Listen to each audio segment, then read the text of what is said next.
আসসালামু আলাইকুম গাইস, আমি মোহাম্মদ আলিসান আলিফ। আজকে আমি আপনাদের সামনে কোরআন শরীফের 114টি সূরার নামের অর্থ প্রেজেন্ট করব। তো প্রথমে রয়েছে সূরাতুল ফাতিহা, অর্থ হচ্ছে শুরু। আল বাকারা, অর্থ গাভী বা বাছুর। আল ইমরান, ইমরানের পরিবার। আন নিসা, নারী বা মহিলা। আল মাইরা, খাদ্য পরিবেশিত টেবিল। আল আনআম, গৃহপালিত পশু। আল আরাফ, উঁচু স্থান সমূহ। আত তাওবা, অনুশোচনা। আল ইউসুফ, নবী ইউসুফ আলাইহিস সালাম। আল হুদ, নবী হুদ আলাইহিস সালাম।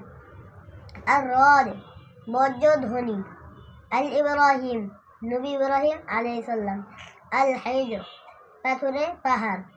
আন নাহ, অর্থ মৌমাছি। সূরা বানি ইসরাইল, ইসরায়েলের সন্তানগণ। আল কাফ, অর্থ গুহা।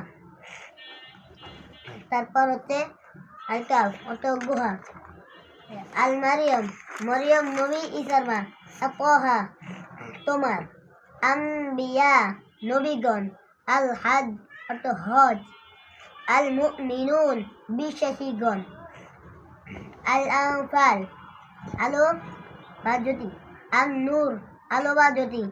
আল ফুরকান, সত্য মিথ্যা পার্থক্য গ্রন্থ। আশ-শুআরা, কবিগণ। আন নাম, পিপীলিকা। আল কসস, ঘটনা বা কাহিনী। আল আনকাবুত, মাকড়সা। আর রুম, রোমান জাতি। আল লোকমান, একজন জ্ঞানী ব্যক্তি।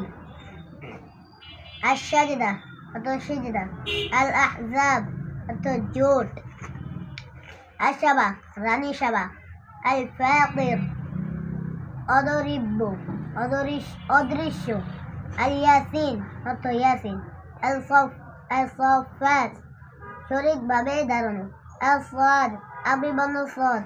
আল জুমার, দলবন্ধ জনতা। আল মুমিন, বিশ্বাসী।